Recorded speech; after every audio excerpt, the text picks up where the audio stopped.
Is it worth having someone look at your query letter before the book is written? My name is Jane. I'm an author, editor, publishing professional. I help you make your writing better. Yeah, this can actually be really helpful. In fact, I know a lot of writers who are working in the self-publishing space that they will often write their back cover blurb, which is very similar in structure and form and function to a query letter. And they will write that like after they have written their first draft, but before they dive into revisions. This can help to shape your revisions to make sure that you understand stakes, that you understand like what the story is intended to be about. And in fact, I often do pitch packages for people in lieu of a developmental edit. Developmental edits are very expensive and they address like overall structure of the story, but they can sometimes be missing some of the gaps and some of the little things that people are hoping to get feedback on. A developmental edit, for instance, does not do any line editing. It doesn't do a lot of copy editing. It doesn't address any grammatical stuff. Like, so if these are holes or things that you suspect might be holes in your writing skills, those don't get addressed at all in a developmental edit. But when I do a pitch package for somebody, we go over the query letter, so we ensure that stakes and story and genre expectations, all of those things are being met. We go over a synopsis, which means that we are addressing structure and we are making sure that the story is whole and complete and is reaching a satisfying conclusion.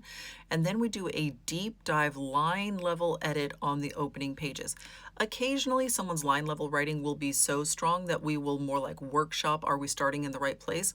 And I often find that a lot of writers have one or the other, like they've got good structural stuff or they've got good line, and it's hard to find people that are doing both, which is, by the way, part of why this business is as competitive as it is, because you have to have both. But because I dive in and I do a deep edit and I do 3 rounds on those opening pages, we can address line level stuff and copy editing and grammar issues. We can address structural stuff and repetitive sentence structures and things like habits that you are doing in your writing. 10 pages is enough to get a sense of somebody's writing. And then you can take those edits and apply them broadly to the entire manuscript. Be like, oh, I do this thing a lot. I'm going to watch for that throughout my entire manuscript.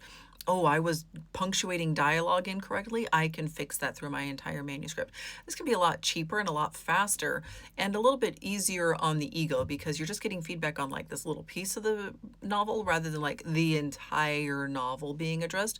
Sometimes people find it a little bit easier.